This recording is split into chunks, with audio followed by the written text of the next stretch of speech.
सांगली जिल्ह्यामध्ये काही भागामध्ये दुष्काळाची भयावह परिस्थिती आहे। त्यामध्ये जत तालुक्यातील पूर्व भागातील 65 ते 67 गावं अशी आहेत की जिथं पिण्याला पाणी नाही, जनावराला चारा नाही, शेतीच्या पाण्याचा विशेष येत नाही।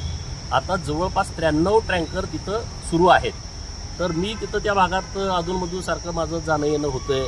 लोकांच्याकडे टँकर आला तर पाणी साठवून ठेवण्यासाठी व्यवस्था नाही, तिथं वाड्या वस्त्यावरती पाण्याच्या टाक्या नाहीत, अशी सगळी परिस्थिती तिथं निर्माण झालेली आहे। माझी विनंती आहे माननीय जिल्हाधिकारी महोदयांना, त्यांनी वेळ काढून तिथं त्या परिसरात जाऊन सगळी व्यवस्थितपणे माहिती घेऊन त्यांना चाऱ्याच्या बाबतीमध्ये आता सुविधा करणं तात्काळ आवश्यक आहे। त्या बाबतीमध्ये प्रशासनानं योग्य ती पावलं उचलावी, सरकारशी त्या पद्धतीनं प्रशासनानं बोलावं। मी स्वतः त्या परिसरामध्ये उद्या 200 पाण्याच्या टाक्यांचं वाटप आम्ही वाड्या वस्तीवरती करतोय की जेणेकरून तिथल्या वस्तीवरच्या लोकांना तिथं पाणी काही काळापुरतं साठवून ठेवता येईल। यांनी कोणत्या बेसवरती हे स्टेटमेंट केलं हे मला माहीत नाही, परंतु तिथं आता चाऱ्याची खूप अडचण आहे आणि प्रशासनानं तात्काळ या सगळ्या विषयावरती काहीतरी निर्णय घेण्याची आवश्यकता आहे।